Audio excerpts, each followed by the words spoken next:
welcome to another week, another vlog. This week is a little bit different, and it's not me on my own. I'm here with Doug Chinnery, Terry Gibbons and Nick Livesey, and we are walking up the miners' track on Snowdon. So Doug, ask, why did you roll over this morning and whisper sweetly into my ear at 4:30 to get up? Why are we here? We are raising money for the Young Minds charity, and just hoping to summit this morning in celebration of hopefully my ability to get to the top. Right, okay. Having lost a few pounds. And why are we actually doing this then, apart from for Young Minds UK? Okay. I had a problem last year with my mental health, and as a result of that, I wanted to hopefully by this time be a bit better than I was, so I set a goal of being able to try and get to the top of the mountain, and also in the process raising some money to help other people who suffer similarly, and so sort of set a goal last summer of doing that. So it was something to aim for, really, something to give me some focus, and hopefully do some good at the same time. Excellent. And Nick, do you want to just come in a sec? He represents Walker's Crisps. Yes, I've got the crisps. My breakfast. But Nick, you're also part of an initiative, Mountains of the Mind. I am. I've got the T-shirt on as well. Yes. There you go. For the mind, I should Mountains say. for the Mind. Yes, it's it's one of those set up by Trail Magazine, and I'm an ambassador for that because I myself too have suffered from anxiety in the past, and it's incredibly debilitating. It's really good that awareness is being raised, and this particular one is all about getting people outdoors to help with their mental health. So I hope it helps you today, Doug. Yeah, and vice versa. Yeah, absolutely. Thank you. Yeah, well, I can't think of a better place to be this morning. It's beautifully peaceful, wonderful light, an absolutely stunning morning. And we'll speak to you a little bit further up. I still can't say initiative. Yes. Well, we have made it to Glaslyn, and we are about to start heading up. It's about another 400 odd meters to the top, but before we do, I thought to have a little chat with Doug about his photography and his upcoming book. Now Doug, you're not it's been quite a few years since you used a tripod, so you're not a traditional landscape photographer in that sense, but you used to do that kind of stuff. What floats your boat these days? More sort of impressionistic, more abstract photography, really. I've moved away from the sort of more classic representational photography, to be honest. And you've seen a lot of people kind of doing that these days, I think. The classic landscape shots, as people do them more and more, I think get less and less out of them. Is that sort of what happened to you in some ways, or was it a change in technology that enabled you to expand your horizons? I think it was a mix of the two, really. I was beginning to become less and less satisfied with classic landscape photography. There was a lot of people who could do it far better than I could, and I found less fulfilment in just going to beautiful places and reproducing them on the camera. Just basically taking a photograph of what was in front of me and nothing more. And I found looking at that kind of photography, and still do really, although I can appreciate it's very beautiful, just like sitting here now, I can appreciate the beauty and the grandeur of it. It doesn't really fulfill me very much. I find the mind sort of can interpret it very quickly, and I know what it's all about, and there's not much of a story there. I can't really get lost in it.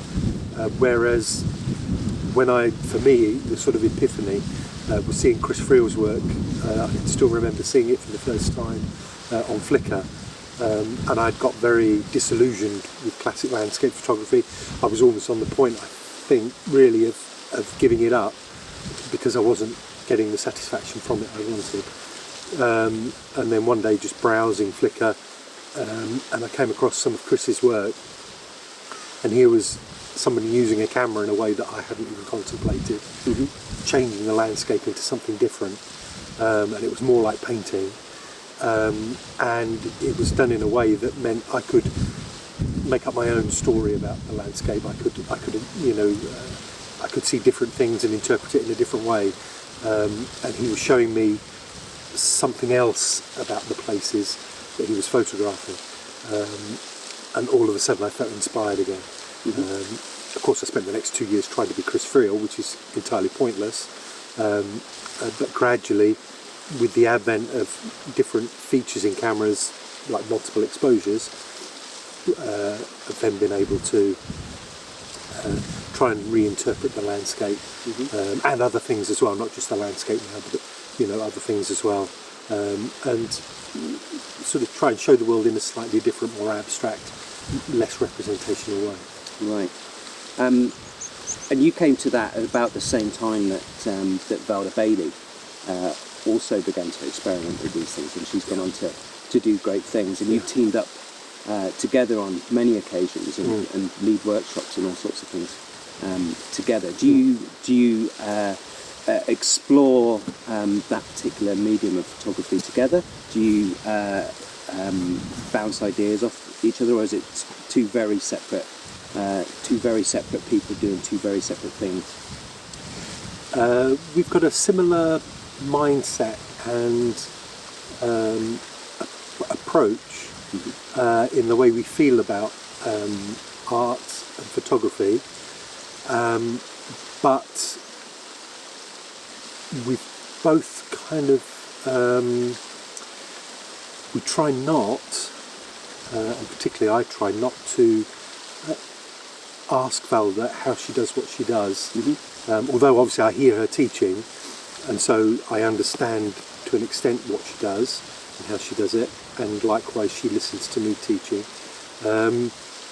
And when we're shooting together, doing our own private work, we don't go together. We will separate and go off on our own, because the last thing either of us want is to be shooting the same subject together, or knowing each other's techniques too much, because what either of us don't want is to be duplicating each other's work, and it would be very easy to do that, and we both feel that's really pointless. And we teach very much, although we teach the techniques of multiple exposures, intentional camera movement and so on, we make a real point with our students to say what we really don't want them to become is a clone of Valda Bailey. Certainly don't want to become a clone of me. What we want them to do is learn the camera techniques, but then go on down their own creative path, and we would just become photocopier salesmen if we wanted them to copy what we do. We want them to use the techniques to develop their own style, and the same applies for both of us. We don't want to duplicate each other's styles. So although there is bound to be crossover, because we're using the same cameras, we're using the same techniques, and it's inevitable we will see things in each other's photographs that are similar. I can certainly look at Valda's work and see they're very much Valda's style, the same way I can look at Chris Friel's work and see his style. Hopefully people will see in my work that it is different to Valda's. There will always be some crossover and similarities, but hopefully they're identifiably different. We certainly talk about art, and we both have our some crossover in the artists we both like, and then some sort of artists and things that we like independently, and the same with photographers that we follow and we like, and we have very similar ideas and philosophies about art. That, there's a sort of symbiosis there. That's natural. Valda has a very good understanding of colour and form and things like that. She has an art background which I don't, and that is certainly a benefit to her. So we get on very well together in that respect. So we work well together from that point of view. The sort of partnership seems to work well. Great. And all of that work that you've put in over the last sort of 3 or 4 years, developing your own style, has now led on to a book. Absent Mindfulness, is that? Mindedness? Mindedness, yeah. that's Yeah, it, okay. yes. Was that a difficult decision to come to do a book? I know you were, people were asking you to do a book for a long time, and you were very resistant to it. Was there a particular reason, or did it just need to feel natural? The reason I've never wanted to do a book is because I'm quite... I think I'm quite honest about my work. I really didn't think my work warranted a book. Although I teach photography, and I've taught it for many years, probably 10, 12 years now I've been teaching photography, I really didn't think I had a body of work that warranted publishing. And certainly because I've moved from traditional landscape photography into creative and abstract photography, really there's 2 separate bodies of work over that time as well, and I didn't want to produce a mishmash. And I have had to learn the techniques of multiple exposures and ICM and so on, and I've very much seen my work go from pretty awful to starting to show some promise. Maybe that's for other people to decide. And so although other people maybe have thought there was a body of work there, I was being honest, and I really didn't think there was a body of work that warranted a book. When I was ill last year and had the breakdown, it occurred to me after a few months, and I started to get a little bit better, that maybe there was the basis of a project to sort of, out of an interest really, to see how my mental state would affect what I was producing creatively. And Greg at Kozu Books was very brave really in thinking that yes, that might make a project, and so he was prepared to get behind me on that. And it was a very brave step for him because there was no work at that point, and the concept of maybe a 12-month project from the breakdown to 12 months on, and how maybe if I was going to get better, seeing how the work might be influenced, by the mind getting better, interested him enough to get behind a book. But him to take that decision with nothing for me to show him was a brave step, because it may well be that I wasn't going to get better, or it may well be that all of the work was dark and miserable and awful, that nobody would want to buy it because it would just be too morose and awful, or it may well be that the work was just rubbish. Usually when a photographer puts a book project to a publisher, he's already got a good portfolio of strong work, and that is the work that's going to be published. And it's done over a space of 3 or 4 months.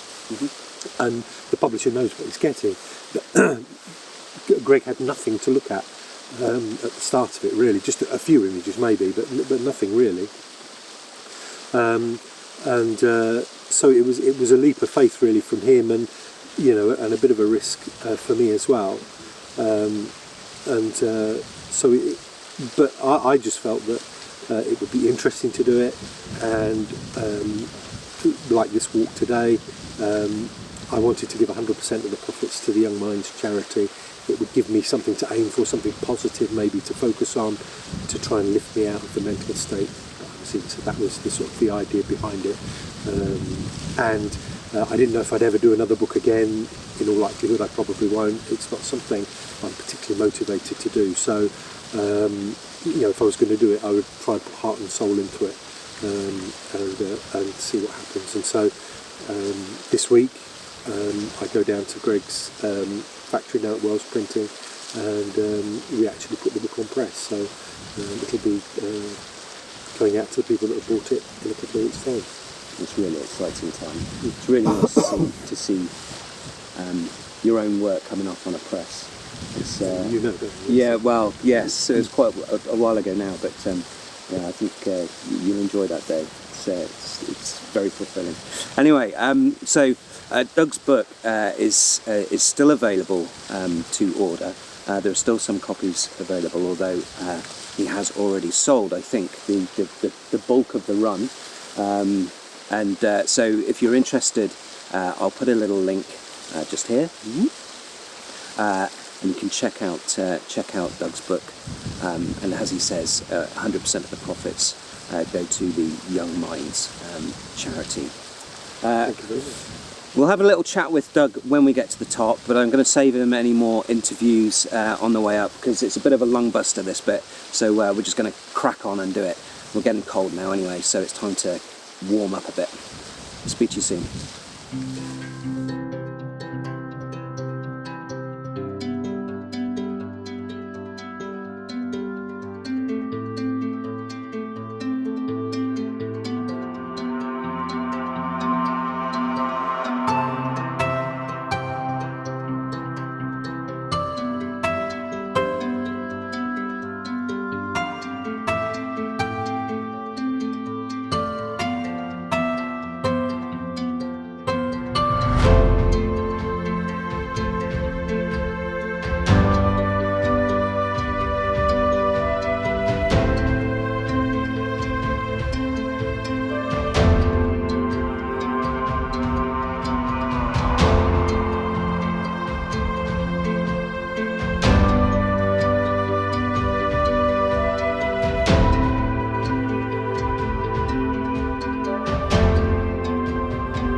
Well, we've made it to the summit in record time.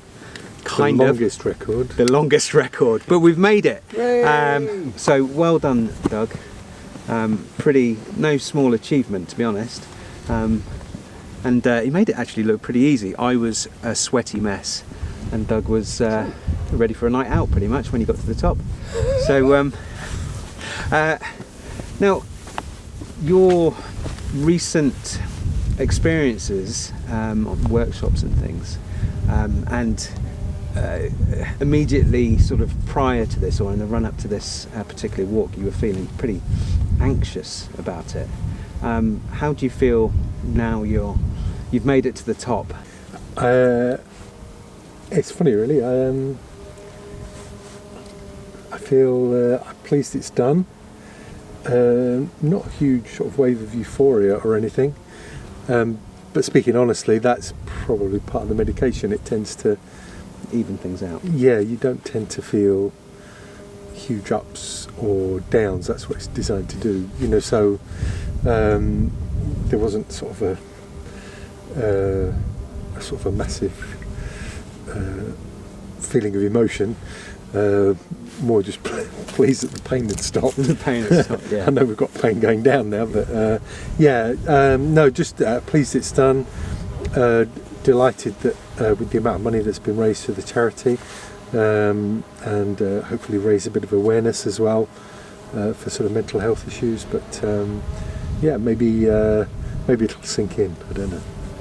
Yeah, I mean, talking to Nick, who's actually recording this, Nick finds the mountains particularly therapeutic and healing in many ways, and I certainly get that myself when I'm up here. I mean, if you were to sort of spend more time doing this kind of thing, do you think that that would help with the mental health?